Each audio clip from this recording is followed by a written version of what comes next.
Okay, we're gonna check it. And I lied a little. I think I said 15 minutes for the rice. It's 30 minutes. Sorry about that.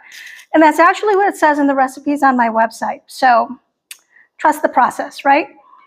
All right, so the rice is finished, and I'm gonna show you what it looks like when it's finished. So you will see,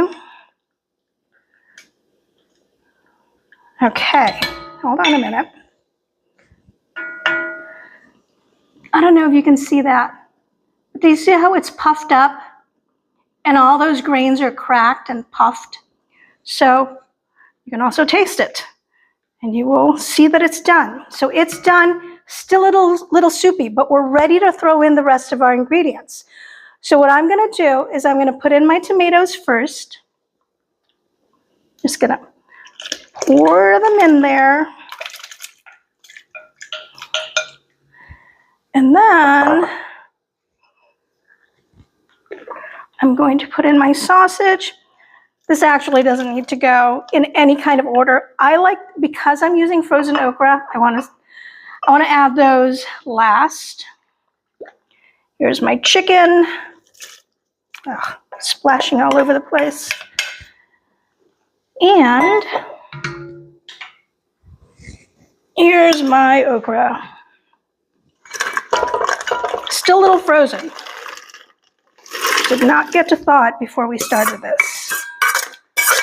But it's going to be delicious either way. And then I'm just going to let this sit. I turned it back up to a 7. So I'm going to let this sit at 7. I'm going to cover it, vent it. And I can probably walk away once in a while, but come back often to stir and just make sure that it's not overflowing. As this cooks, that okra is going to, of course, soften. And it's going to give out, it has a little bit of viscosity to it. So that's going to lend itself to the broth. It's going to make it thicker. The rice is going to absorb more of the liquid.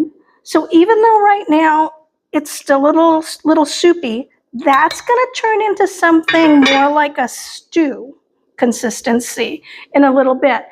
And actually, if you keep this for a couple of days, which you absolutely can, you may end up adding a little bit more water to it, maybe a cup of water.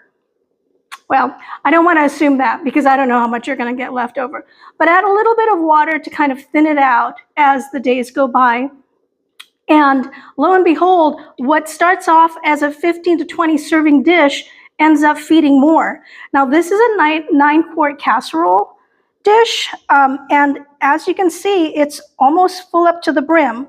So this, the Great Gumbo base will make like will feed a lot of mouths. And yeah, so I'm gonna do another video of some tips and tricks, how this came together so quickly, because basically this is cooked, right? You're actually just reheating things because your sausage was cooked, your chicken was cooked. Those are the important pieces. The rice is done. Everything else is canned. The okra is frozen. Throw it in there. You're basically just heating things up, having it gel together at this point. So what did we start at? 4:35. We're now at 5:11. So hey, less than 45 minutes, we've got a homemade comfort food. Isn't that great? All right. I'll do another video with some tips and tricks if you need to throw this dish together quickly.